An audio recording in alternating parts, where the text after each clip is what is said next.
Fue escritor, teólogo, compositor, reformador y probablemente la figura religiosa más conocida del siglo XVI. Su nombre, Martín Lutero. Fue apreciado por las multitudes alemanas y rechazado por las autoridades de la Iglesia romana. Hijo de un minero rico que explotaba cobre, llegó tal vez a ser el principal motivador del más grande de los períodos religiosos, sociales y políticos de la historia europea, la Reforma.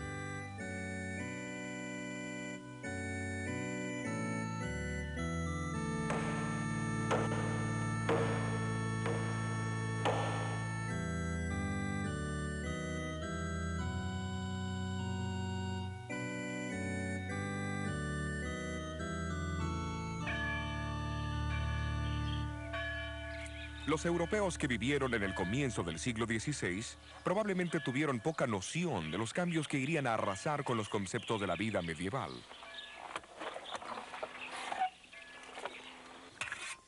Se estima que el 80% de ellos todavía cultivaban la tierra de la misma manera que lo hicieron sus antepasados por 1000 años.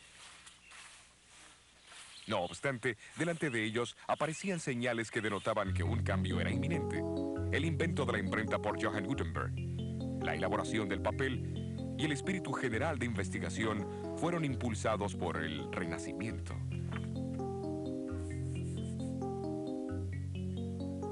Hasta el año 1450, Europa poseía menos de 100.000 libros. Para el año 1500, el número aumentó dramáticamente a 9 millones de ejemplares. Uno de los mayores resultados de la obra de Gutenberg fue eliminar el monopolio que los ricos y el clero tenían sobre la Biblia. En las manos del pueblo común, las escrituras harían desaparecer la gran oscuridad que envolvía a Europa.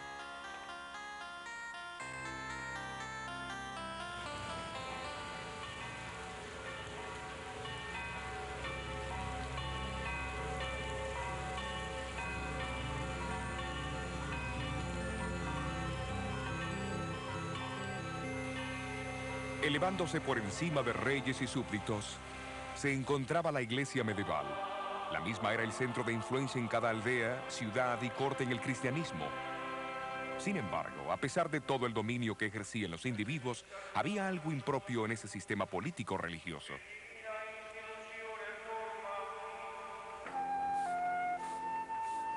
Europa estaba llena de personas pobremente educadas, de sacerdotes y monjes haraganes y amadores de placeres, que se interesaban más en los beneficios personales del sacerdocio y el poder que les confería, que el del mismo bienestar espiritual de aquellos a quienes deberían servir.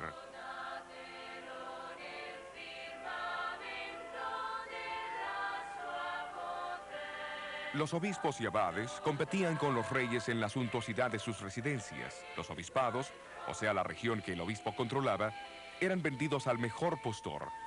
De hecho, la vida de muchos clérigos había llegado a ser una afrenta para la religión. Se le enseñaba a la gente que si se confesaban regularmente ante un sacerdote, pagaban sus diezmos y ofrendas, asistían a la misa, participaban de un peregrinaje hacia el santuario del santo más celebrado o realizaban algún acto de mortificación corporal. La salvación estaba asegurada.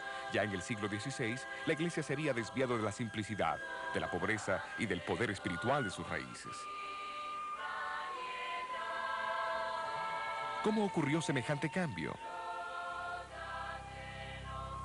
Los primeros cristianos compartieron las buenas nuevas de la vida, la muerte, la resurrección y la ascensión de Jesucristo por todo el Imperio Romano. Enfatizaron que la salvación se encontraba solo en Cristo y que era un regalo recibido por la gracia de Dios y la fe en Él.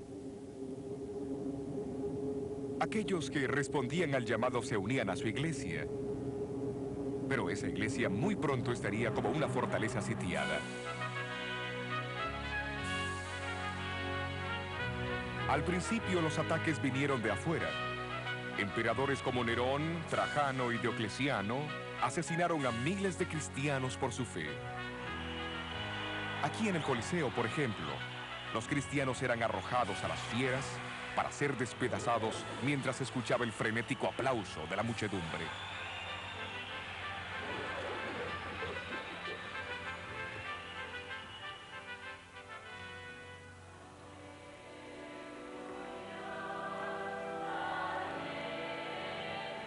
Pero la más grande amenaza vino de adentro. En el libro de los Hechos encontramos al apóstol Pablo advirtiendo a los obispos y ancianos que de en medio de ellos saldrían hombres que distorsionarían la verdad para conseguir adeptos.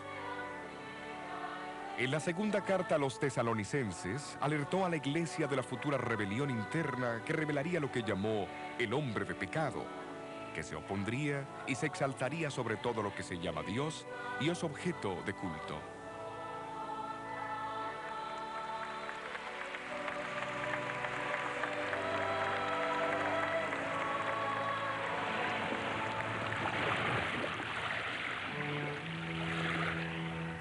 Las advertencias de Pablo se basaban en una profecía del Antiguo Testamento. Siglos antes, el profeta Daniel, en el capítulo 7 de su libro, describió la ascensión de 4 imperios mundiales, simbolizados por 4 bestias que salían del mar.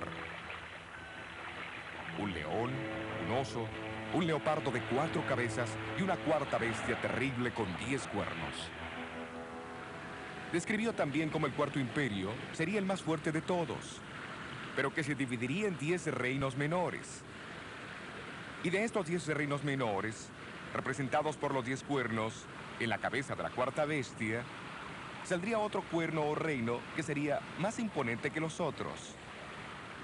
Él mismo haría guerra contra el pueblo de Dios y hablaría blasfemias contra el Altísimo y pensaría también en cambiar los tiempos y la ley perfecta de Dios.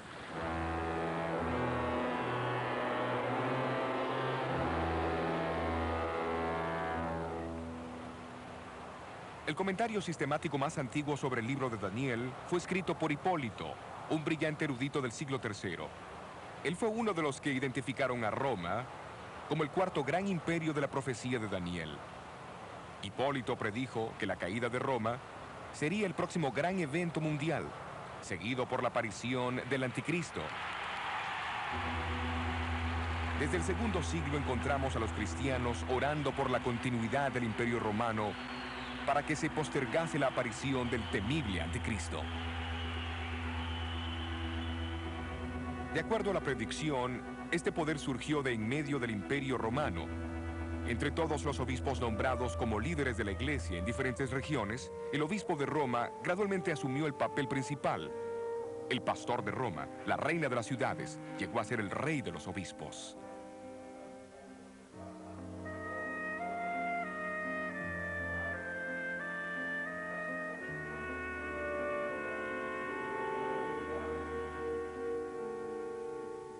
Casi al mismo tiempo, un número de creencias y prácticas entraron en la iglesia, que los apóstoles nunca hubieran reconocido, como la veneración de los ángeles y los santos, el culto a las imágenes y reliquias. La observancia del domingo poco a poco reemplazó la del sábado. Apareció la doctrina del purgatorio y las oraciones empezaron a dirigirse a María y a los santos.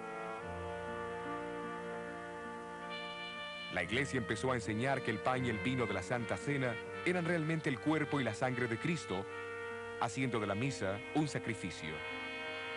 La confesión de los pecados al sacerdote tomó lugar de la oración simple y directa del creyente a Dios para obtener perdón. Y la iglesia solamente otorgaba perdón a aquellos que trataban de expiar sus pecados por medio de penitencias.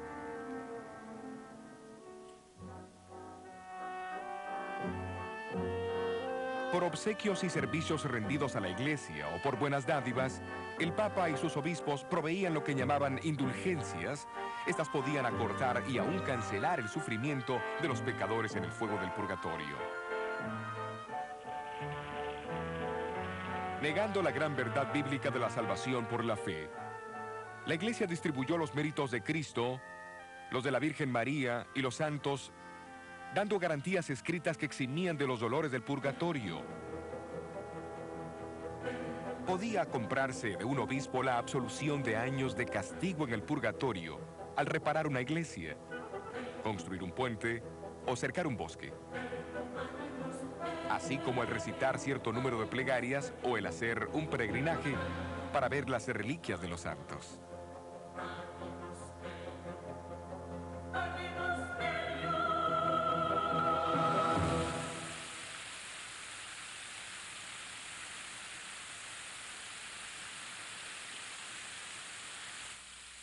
Poco después de la elección del Papa León X, Miguel Ángel presentó al pontífice el diseño terminado de la Basílica de San Pedro en Roma.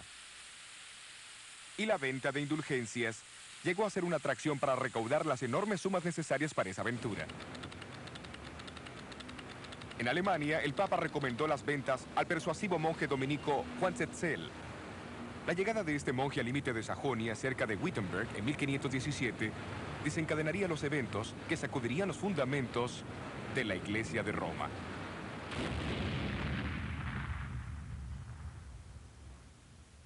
La Iglesia del siglo XVI se había apartado de la verdadera fe y necesitaba desesperadamente una reforma. Pero esto requería un individuo de valor para enfrentarse a la organización eclesiástica más poderosa que en el mundo haya conocido. Martín Lutero era el hombre que se necesitaba.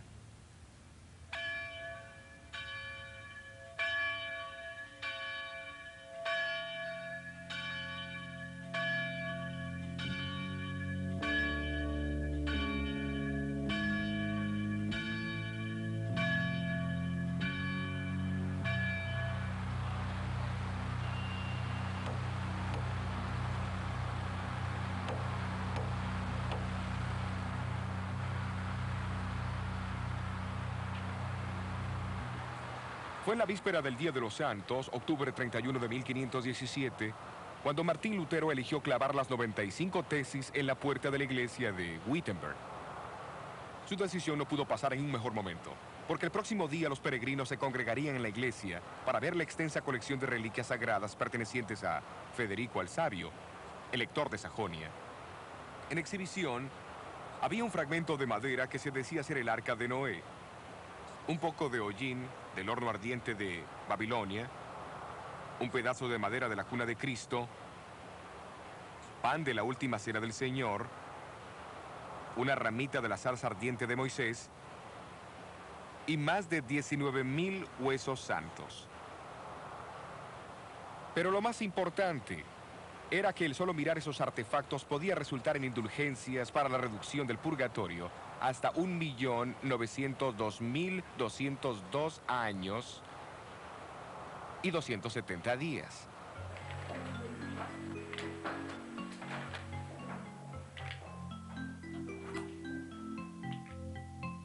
Aunque la intención de Lutero solo había sido usar su tesis para debate académico, él no pensó en la invención de la imprenta de Gutenberg.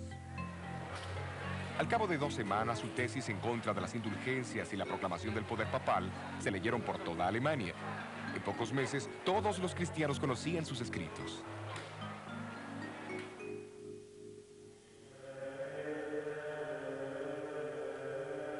Para Lutero, la mera idea de las indulgencias era repugnante. Después de todo, este inquebrantable monje había llegado a un agotamiento mental y físico por su deseo de alcanzar el perdón de sus pecados. Si alguna vez un hombre pudiera llegar al cielo por su vida monástica, entonces yo ya hubiera llegado. Pero al leer el Nuevo Testamento, él llegó a un descubrimiento alarmante. Fue el descubrimiento de que el perdón de los pecados es un regalo de Dios y no es algo que se compra o se gana. Este reconocimiento de la gozosa verdad de la salvación por la fe llegaría a ser la piedra angular de la Reforma. El concepto hizo que Lutero reconociera que el clérigo nunca podría ser mediador entre Dios y su pueblo, como la Iglesia lo enseñaba y lo practicaba. ¿De dónde emanaron estas convicciones? No fue por los edictos de papas o concilios, sino por el estudio de sola escritura, de las escrituras solamente. Sin embargo, la autoridad papal vio poco mérito en las creencias de este diablo vestido de monje. Se lo excomulgó en junio de 1520 y sus escrituras fueron condenadas a las llamas.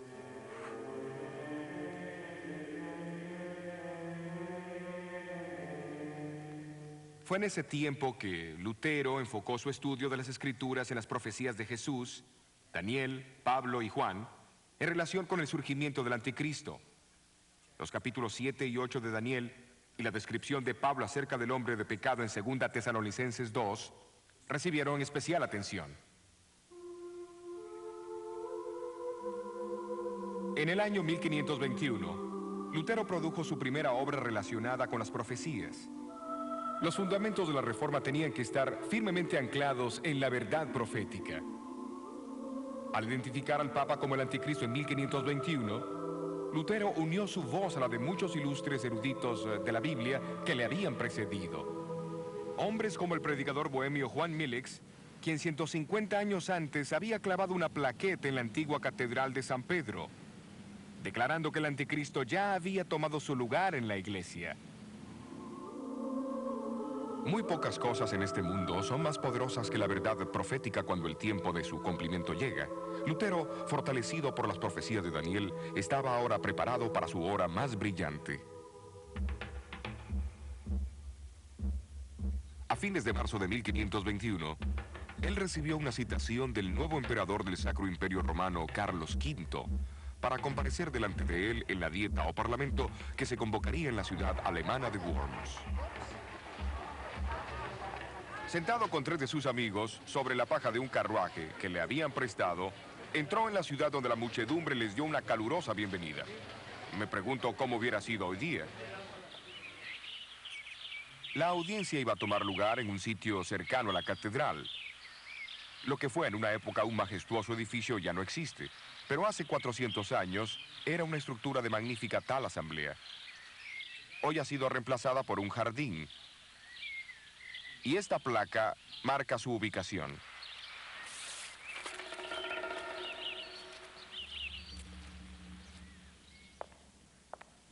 Nunca antes, en ninguna época, había comparecido un humilde monje ante tantos reyes, príncipes, nobles, diputados, embajadores, varones, señores de la realeza, obispos y prelados de la iglesia. Lutero no tenía nada más que lo sostuviera que su fe en Cristo y en las Escrituras. Cuando se le pidió que se retractara de sus escritos, pronunció las palabras que sacudirían al mundo. Menos que esté convencido por la razón y las Escrituras, yo no acepto las autoridades de papas y concilios, porque ellos se contradicen. Mi conciencia está cautivada por la palabra de Dios. Yo no puedo, ni quiero retratarme en nada, porque ir en contra de la conciencia no es correcto, ni prudente. Esta es mi posición. No puedo cambiar. Dios, ayúdame. Amén. Un monje solitario en contra de la antigua y casi universal opinión de la raza humana. Pero esa conciencia, cautivada por la palabra de Dios, yace en el corazón de la reforma de la Iglesia. Es notable que en la dieta de Worms, Lutero no fue acusado de enseñar una nueva herejía, sino de apoyar las opiniones de otros que vinieron antes que él. Entre ellos estaba el estudiante inglés Juan Wycliffe, que fue llamado la estrella matutina de la Reforma.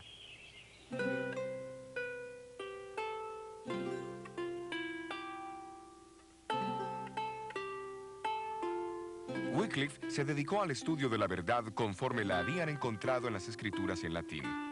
Nombrado como profesor del Colegio Superior de Balliol en Oxford, a menudo predicaba en la universidad y le fue dado el título de Doctor del Evangelio. En su estudio de Daniel, él también identificó el sistema papal como el anticristo. Pero sus comentarios anticlericales hicieron que fuese despedido de Oxford. Para sorpresa de los obispos ingleses, esto no disminuyó su influencia. Como rector aquí en Lutterworth, en Leicestershire, siguió invitando al obispo, al clero y a la nobleza para reformar la iglesia. La mayor contribución de Wycliffe fue tal vez la supervisión de la primera traducción de la Biblia en inglés. Esto echó el fundamento de la reforma que siguió y encendió una luz en Inglaterra que jamás se apagaría.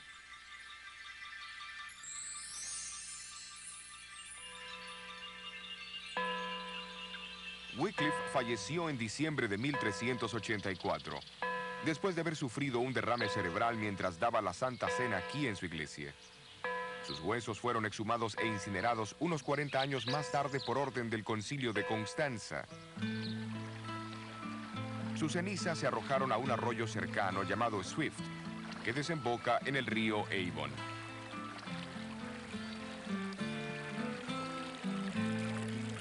El río Avon al Severn, del Severn hacia el mar, como la obra de Wycliffe, las aguas se extenderán.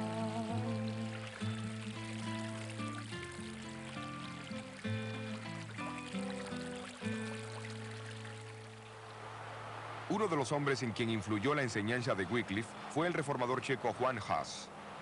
Como Wycliffe, Hus sostenía que el pueblo de Dios no está sujeto a las decisiones de los concilios, pues estos contendían en contra de las leyes de Cristo. Para Hus, la Biblia era la autoridad suprema. En 1412 fue colocado bajo la interdicción real. Hus declaró que le ocurría eso por predicar a Cristo y su evangelio y denunciar al anticristo. Cuando Hus fue llamado a responder por los cargos de la herejía, el emperador Sigismundo le prometió un salvoconducto hasta Constanza, pero al llegar ahí, fue arrojado al calabozo.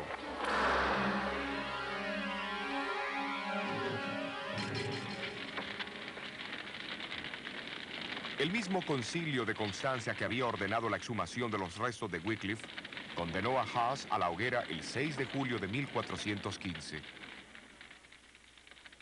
En todas las edades, Dios dispuso de fieles testigos de las verdades del Evangelio. Aunque ellos no siempre percibían esas verdades claramente o sin errores, amaban a Dios y a su palabra, y habían seguido la verdad como ellos la entendían. El profeta Daniel usó imágenes literarias de una bestia y de cuernos para profetizar el surgimiento y la obra del gran sistema religioso apóstata que perseguiría a la minoría de los fieles de Dios. Y en el capítulo 12 de Apocalipsis, el apóstol Juan también usó símbolos para describir la experiencia del pueblo de Dios en las manos de este poder. Él habla de un terrible conflicto entre un gran dragón rojo y una hermosa mujer y su descendencia. El dragón es identificado como aquella antigua serpiente llamado Diablo y Satanás, que engañó al mundo entero. La hermosa mujer representa la fiel iglesia de Dios. El comienzo de este conflicto se describe en Génesis capítulo 3. Dios dijo a la serpiente que él pondría enemistad entre ella y la mujer y entre su simiente y la de ella. Ahora en Apocalipsis 12, Juan ve la continuación de esta guerra de odio entre la serpiente, el dragón y la mujer. Él describe a la mujer como vestida del sol, la luna debajo de sus pies y sobre su cabeza una corona de 12 estrellas. Se la retrata como esperando ansiosamente el nacimiento de Jesús. El dragón también espera este nacimiento. Cuando se frustran sus intentos en contra del niño varón, él se vuelve contra la mujer o la iglesia. Sus ataques son similares a los que lanzó contra Jesús. Primero con persecución y muerte, y luego a través del sistema religioso apóstata que enterró la verdad de Dios bajo tradiciones. Pero el revelador no nos deja lamentar los sufrimientos de los descendientes de la mujer. Él explica cómo Dios preservaría a su iglesia en áreas poco habitadas, simbolizadas por el desierto. Ambos, Daniel y Juan, previnieron la persecución del pueblo de Dios por el mismo periodo de tiempo. En el caso de Daniel, un tiempo, tiempos y mitad de un tiempo, o 1260 días. Asimismo, en Apocalipsis 12 y versículo 6 leemos: la mujer huyó al desierto donde tiene lugar aparejado por Dios, para que allí la mantengan por 1260 días. ¿Pero será que los escritores se referían a días literales? Por más de 2000 años, los estudiosos de la Biblia han identificado el principio de día por año. Mucho antes del nacimiento de Cristo, los judíos que tradujeron el Viejo Testamento al griego fueron los primeros en atribuir este principio al libro de Daniel. Desde el siglo XII, escritores cristianos también han identificado los 1260 días como 1260 años. Durante ese tiempo, la iglesia huiría del dragón, pero Dios prepararía un lugar seguro para su pueblo.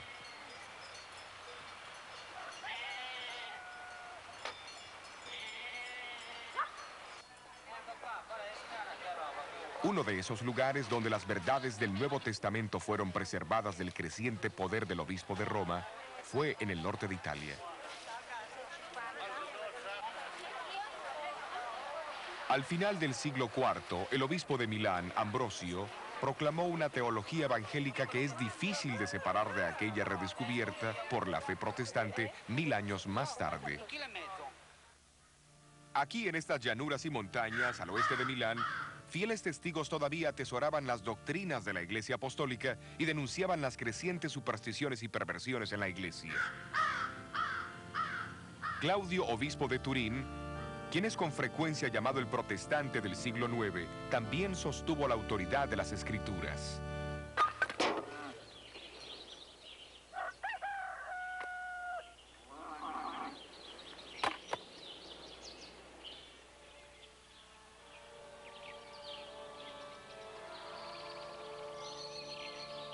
Estos cercanos valles y montañas llegaron a ser lugar de refugio para tal vez los más antiguos de los testigos que representaban la iglesia en el desierto, los valdenses.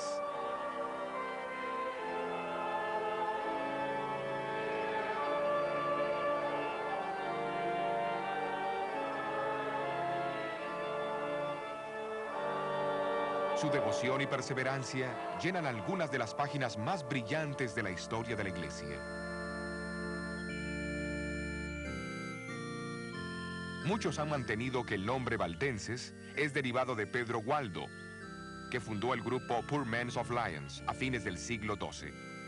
Pero la historia demuestra que grupos evangélicos en el norte de Italia sostuvieron las enseñanzas de la Iglesia Apostólica mucho antes de la llegada de Gualdo. Fuera de la sede central de la iglesia valdense en Torre Pellice, se encuentra esta estatua de Henry Arnault, el famoso líder de los valdenses del siglo XVII, o los Vaudois, como se los llamaban. Él una vez dijo de su pueblo: en realidad los Vaudios son descendientes de aquellos refugiados de Italia, quienes después de San Pablo predicaron el Evangelio ahí. Después huyeron de su hermoso país como la mujer del Apocalipsis, a estas montañas agrestes, donde hasta este día han pasado el Evangelio de padre a hijo en la misma pureza como lo fuera predicado a Pablo.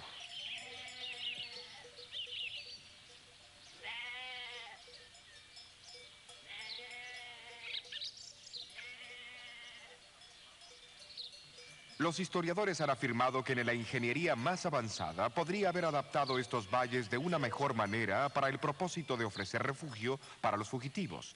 Cada uno se une al otro como una serie de cámaras entrelazadas que como un todo forman una sola fortaleza de increíble resistencia.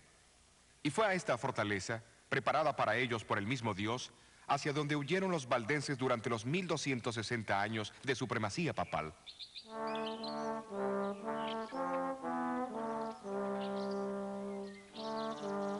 En el corazón de estas montañas está situada la región más importante de todos sus valles, el Pra del Torno.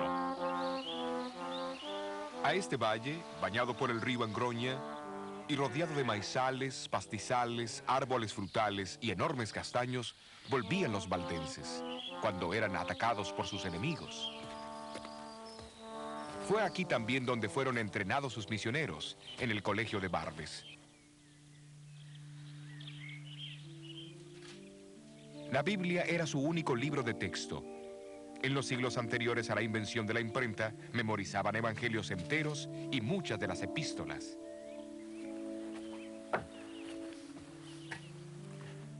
Aquí, sobre esta antigua mesa de piedra, los estudiantes de Barbes tomaban turnos para transcribir las escrituras al vernáculo romántico, puesto que los valdenses fueron uno de los primeros pueblos de Europa que obtuvieron la traducción de las escrituras.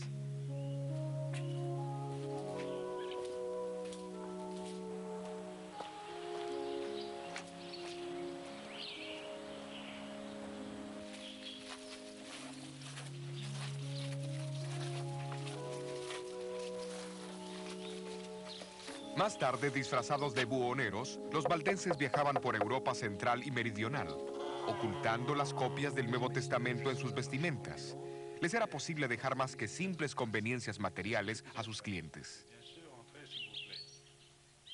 Mientras los valdenses crecían en el número y en influencia, la Iglesia de Roma comenzó a inquietarse enormemente. La misma reconoció que si se permitía que este movimiento se expandiera, lograría superar todo lo que a Roma le había llevado siglos para alcanzar. A comienzos del siglo XIV comenzó la terrible furia de los inquisidores papales. Los sencillos y pacíficos valdenses llegaron a formar parte de la Iglesia del Desierto, como Juan, el Revelador, había predicho. Pero así como en Apocalipsis 12 dice que la tierra ayudó a la mujer y la tierra abrió su boca y tragó el río que había echado el dragón de su boca, así las montañas dieron protección a los valdenses durante las cruzadas organizadas.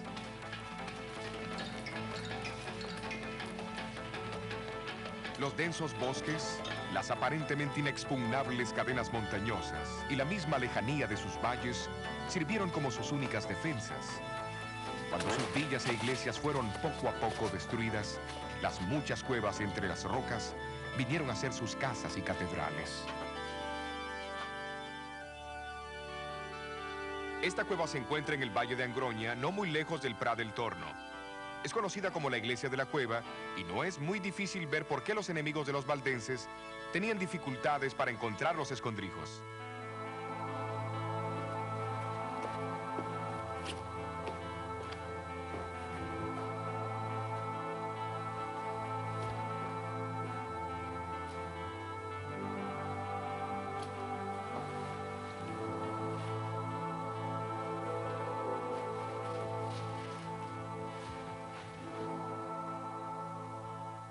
Sin duda fue un tiempo espantoso, pero también de conmovedora confraternidad, mientras los vecinos se reunían de aquí y de allá para encontrar consuelo y seguridad en las entrañas de la tierra.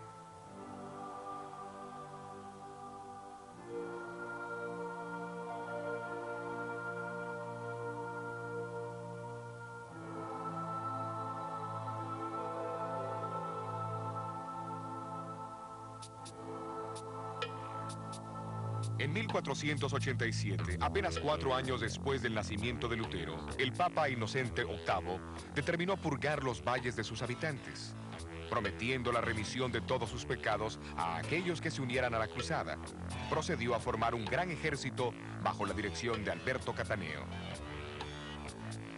Cataneo acampó su ejército al pie del enorme Castelluso, cerca de la capital del valle Torre Pellice. Con la esperanza de impedir el desastre, los valdenses mandaron a 2 de sus hombres para encontrarse con él.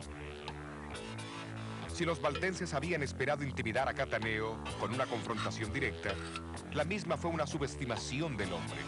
Dividiendo sus fuerzas en 2 frentes, Cataneo dirigió una compañía hacia el valle Pellice, atacando los pueblos de Vilaro y Bobbio y forzando a sus habitantes a huir a las montañas. La otra compañía siguió hacia el Valle Angroña a mano derecha del Prat del Torno, donde esperaba unirse con la primera compañía. En aquel entonces, el camino hacia el Prat estaba casi bloqueado por la barricada. Esto era una muralla empinada que cruzaba el valle y su única entrada era un desfiladero tan angosto que apenas 2 hombres podían cruzarlo lado a lado. Hoy es lo suficientemente ancho como para que pase el tráfico automotor.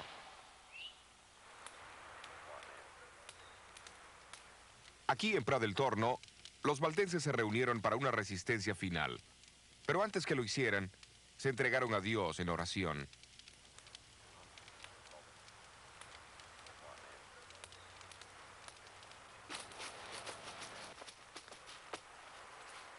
¿Enviaría Dios a su ángel para bloquear el camino del invasor? ¿O extinguiría la llama vacilante de la verdad de Dios para siempre?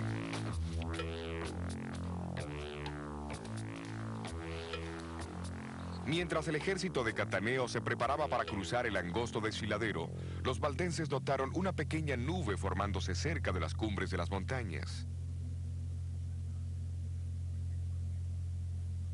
La nube se expandió y se oscureció rápidamente hasta que finalmente cubrió el valle. La densa niebla causó una confusión inmediata.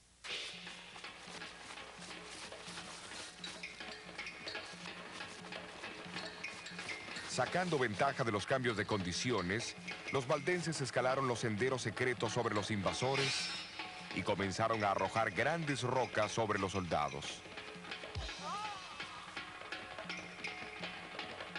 En medio del pánico que cundió, las fuerzas de Cataneo comenzaron a luchar unas contra otras hasta que no quedó ni un solo hombre.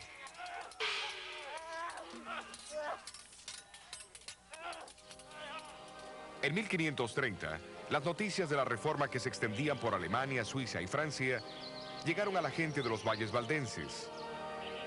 Esas noticias llegaron cuando su estado de ánimo y su número eran bajos, pero al oír acerca de este nuevo ejército de campeones, revivió en ellos el recuerdo de las glorias pasadas. Los reformadores suizos también se regocijaron al descubrir una iglesia bíblicamente firme, con una historia tan prolongada. Se decidió convocar un sínodo general para establecer la relación entre la Iglesia de los Alpes y la Reforma. En 1532, el histórico sínodo se reunió en Champforán, en este campo abierto, no muy lejos del Prat del Torno. Aunque no todos estaban de acuerdo en algunos puntos de la doctrina, la preeminencia de la Biblia fue reafirmada. Los valdenses prometieron ayudar a la Reforma, contribuyendo con una traducción de las Escrituras al francés. La tarea cayó sobre Oliveton, un pariente de Juan Calvino. Era un obsequio apropiado de parte de una iglesia que debía su propia existencia a través de los siglos a la estricta adherencia a los principios básicos de este libro.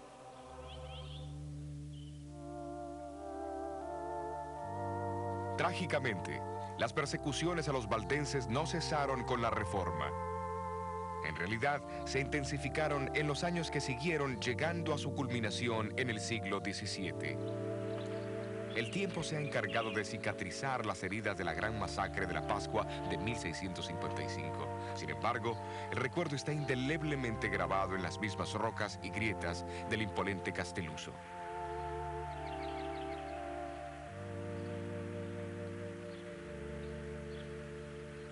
Esta placa indica el sitio de la cueva al pie del Castelluso, que tantas veces protegió al pueblo valdense durante las persecuciones.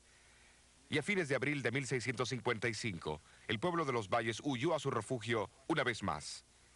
Pero esta vez fueron descubiertos. Uno por uno, hombres, mujeres y niños fueron arrastrados de sus profundidades y arrojados al terrible precipicio.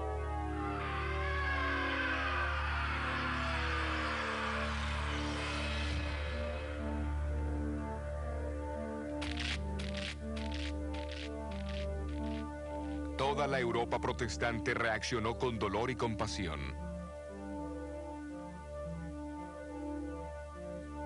El ciego poeta inglés, Juan Milton, escribió uno de sus más poderosos sonetos en memoria a los mártires del Castelluso.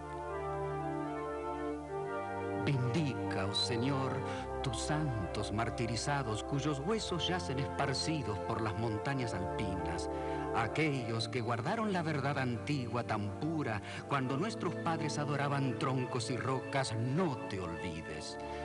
En tu libro graba los gemidos de quienes fueron tus ovejas y en su antiguo aprisco asesinados por los sanguinarios piamonteses que arrojaron a las madres y sus niños al rocoso abismo.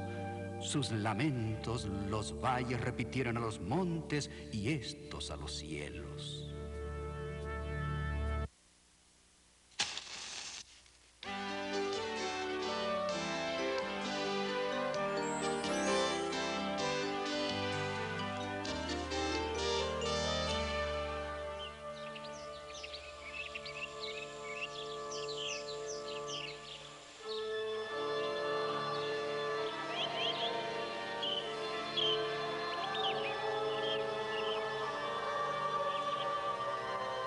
Lux lucet in tenebris.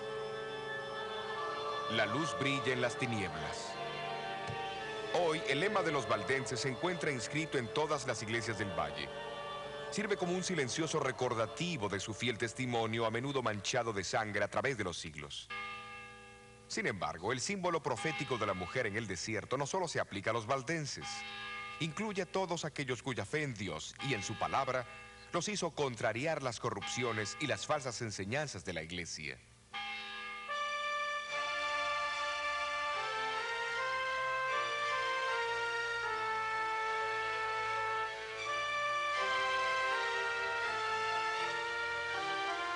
Un año antes que Lutero clavase su tesis en la puerta de la iglesia, La reforma comenzó en Suiza con la predicación de Ulrico Zwinglio, quien habló contra la venta de indulgencias y otros abusos papales y enseñó que la salvación solo proviene de Cristo.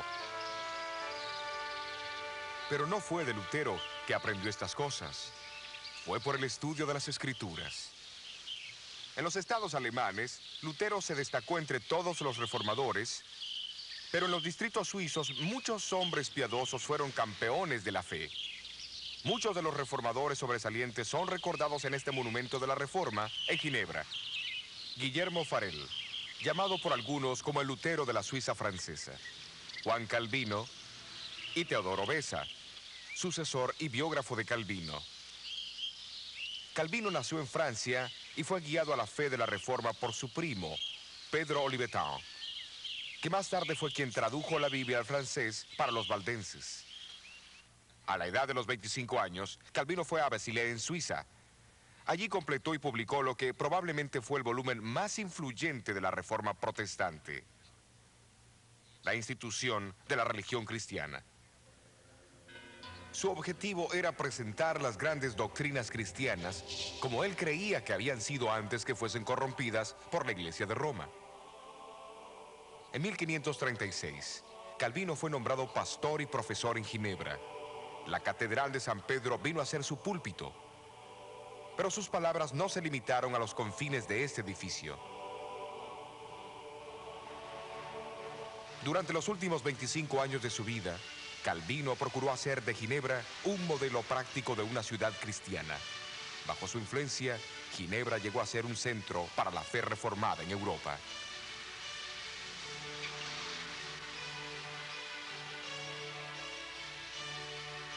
Además, estableció un colegio en Ginebra que atrajo estudiantes de toda Europa. Al completar sus estudios, los graduados regresaban a sus tierras para difundir los principios de la Reforma. Un estudiante que vino de Escocia como refugiado fue Juan Knox. Llegó a ser íntimo amigo y ardiente discípulo de Calvino.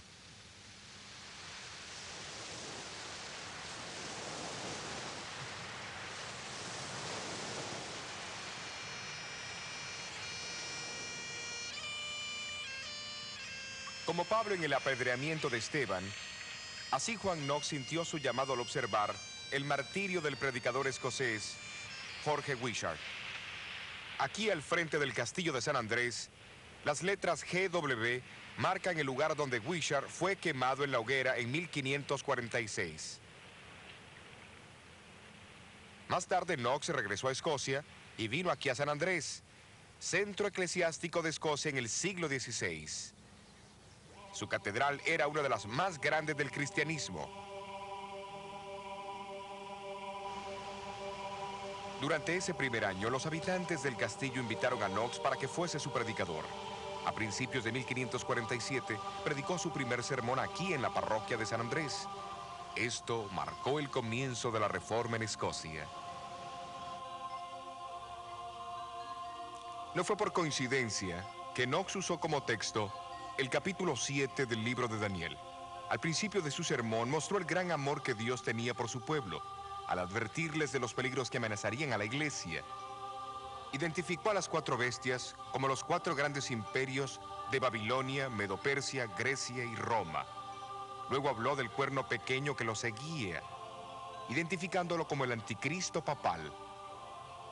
Al hacer esto, Knox se incluyó en la lista de los grandes reformadores como Wycliffe, Huss, Lutero, Calvino y muchos otros que habían declarado lo mismo. 13 años más tarde, el Parlamento escocés se reunió en Talbot. El sitio fue aquel, adjunto a la iglesia de San Giles en Edimburgo, donde Juan Knox era el predicador.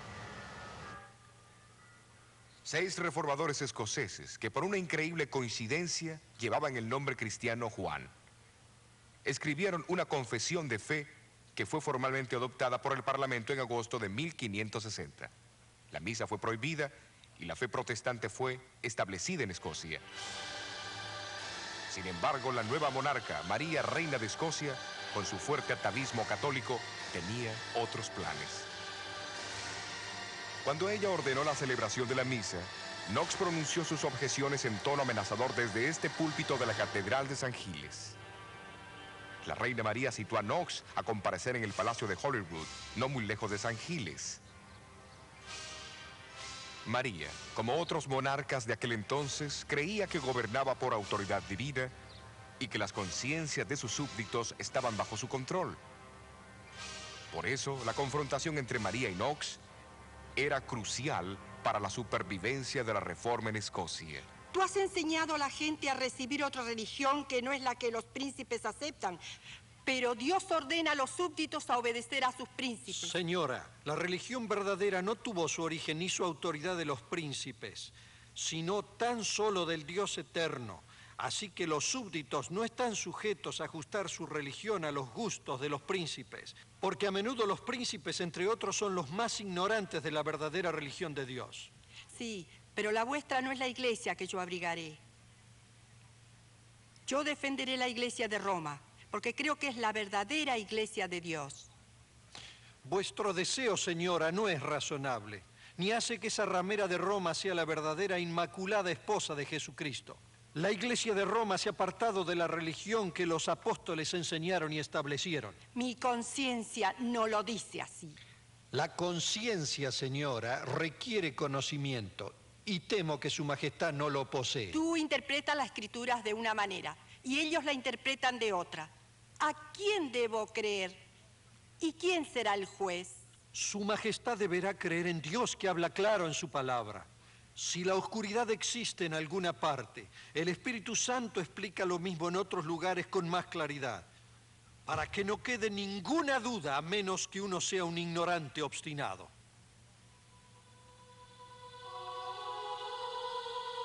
Ante Carlos V en Worms y de Knox ante la reina María en Holyrood, los momentos más dramáticos de la reforma fueron los de Lutero. En ambos casos, la victoria favoreció a los individuos que tenían una fe inconmovible en Dios y en la verdad de su causa.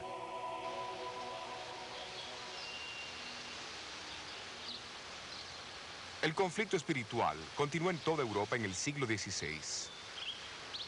En Inglaterra, la reforma formal que resultó del desprendimiento de Roma por Enrique VIII en 1534 fue en gran parte política, pero en los años que siguieron se levantaron hombres determinados a traer los principios bíblicos de vuelta a la Iglesia de Inglaterra.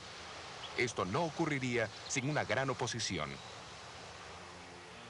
María Tudor, la hija de Enrique, asumió el trono en 1553 e inmediatamente decidió restituir Inglaterra a la Iglesia romana.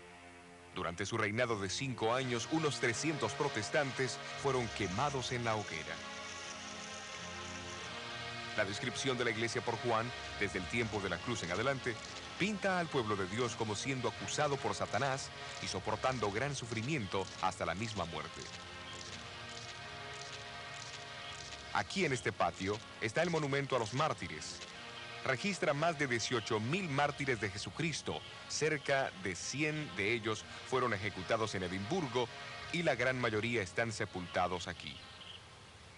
Pero luego Juan añade las siguientes palabras de triunfo en Apocalipsis 12:11. Y ellos le han vencido por la sangre del Cordero y por la palabra de su testimonio, y no han amado sus vidas hasta la muerte. Hubo 3 hombres en Inglaterra, cuyo martirio puede representar a todos aquellos que no huyeron de la muerte durante los largos años de persecución.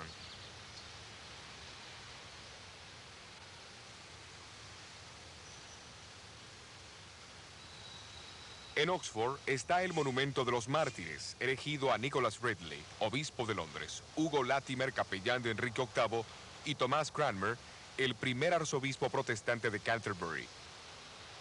Los 3 murieron en la hoguera erigida en plena calle, en el lugar marcado por esta cruz frente al colegio de Balliol, donde Juan Wycliffe había enseñado casi 200 años antes.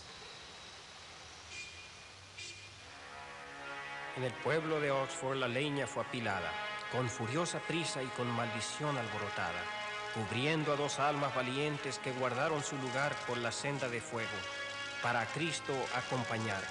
Y las llamas subieron, pero el humo cegador no pudo el alma de Hugo Latimer ahogar. porque él dijo: hermano Ridley, alégrese, una luz en Inglaterra está por prenderse, que por la gracia de Dios jamás se apagará.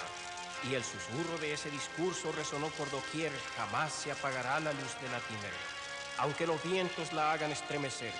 La luz de Latimer brilló para quedar hasta que el día del juicio llegue a triunfar.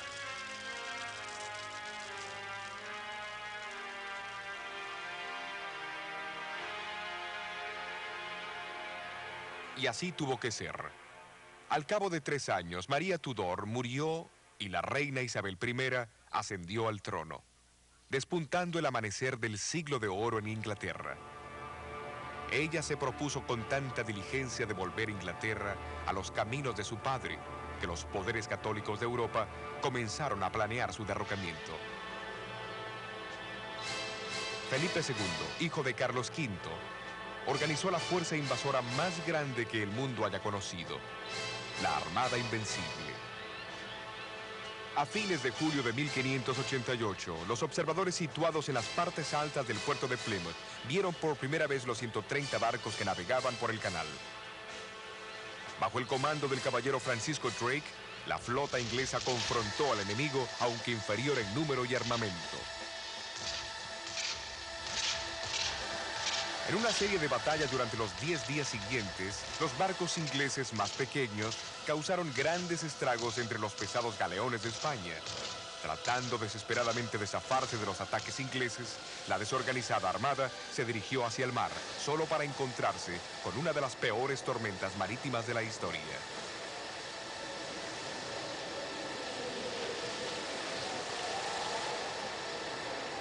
Sacudida a lo largo de la costa de Noruega y arrojada contra las rocas de las Islas Shetlands, Orcadas y Hebridas, e impelida nuevamente hacia el sur, a Irlanda, la armada huía, aunque nadie la perseguía.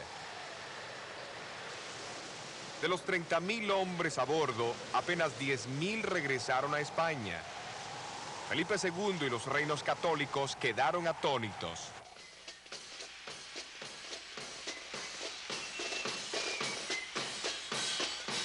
Pero los estados protestantes se reunieron en un coro de acción de gracias. Por orden de la reina Isabel, el 29 de noviembre fue un día dedicado a rendir gracias a Dios. La reina misma cabalgó por las calles de Londres hasta la Catedral de San Pablo y de allí hasta la Cruz de Pablo. Después del sermón, les habló a sus súbditos, exhortándolos a que se unieran a ella para alabar al Dios que había dispersado a sus enemigos y protegido su dominio.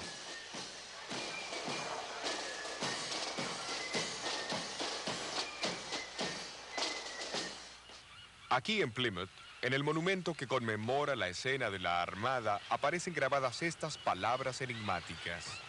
Él sopló con sus vientos y ellos fueron dispersos. La partida del Mayflower en 1620 desde Plymouth, Inglaterra, con tantas personas a bordo, fue muy diferente de los eventos de 1588, cuando la Armada española navegaba por ese lugar. Esto también está relacionado con la saga de la mujer vestida de sol. Durante el último período del trono de la reina Isabel, la población se dividió entre aquellos que permanecieron leales a la Iglesia oficial de Inglaterra y aquellos que deseaban que la reforma de la Iglesia continuase basada en la autoridad de las Escrituras. Conocidos como puritanos y separatistas, estos no conformistas fueron finalmente perseguidos por sus creencias y muchos de ellos emigraron hacia Holanda.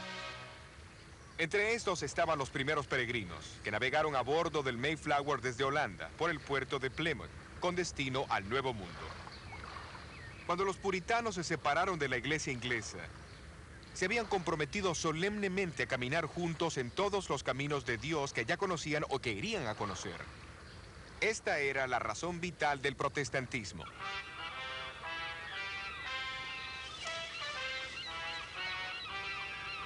Antes que ellos embarcaran desde Holanda en 1620, su pastor Juan Robinson dio su sermón de despedida. Señaló que los seguidores de Lutero, Knox y Calvino se habían basado en las enseñanzas de esos hombres como si fueran la suma total de la verdad.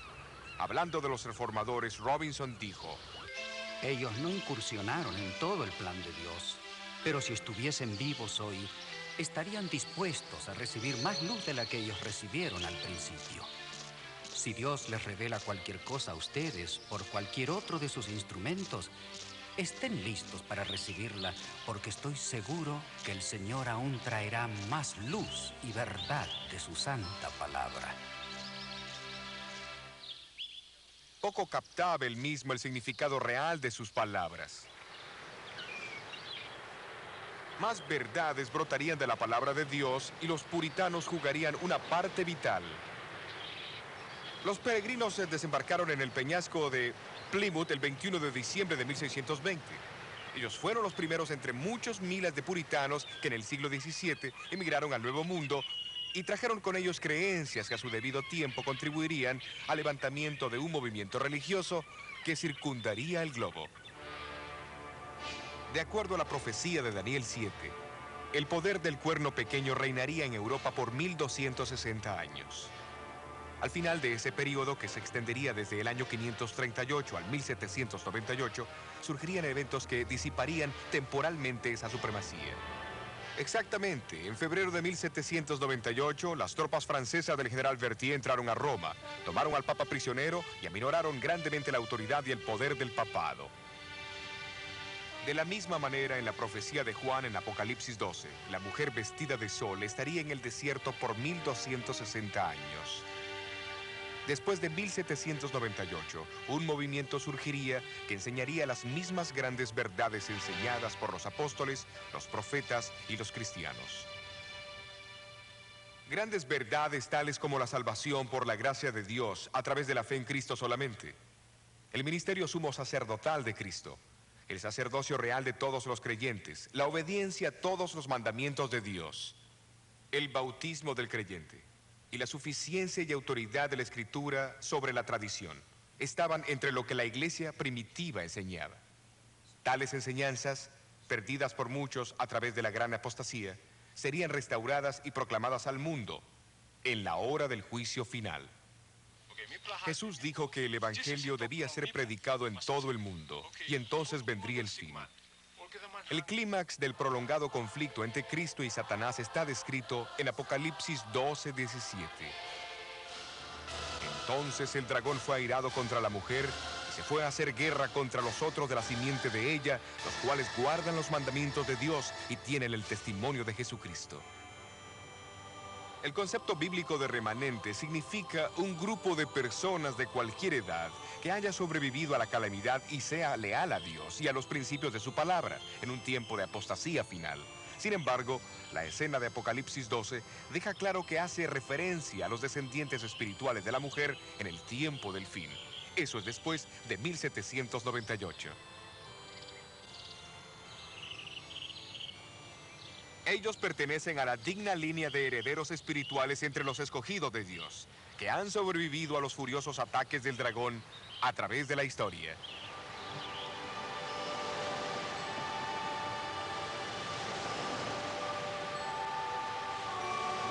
Entonces, la obra de la Reforma no termina con Lutero, con Knox, con los puritanos o con los primeros peregrinos que embarcaron hacia el Nuevo Mundo.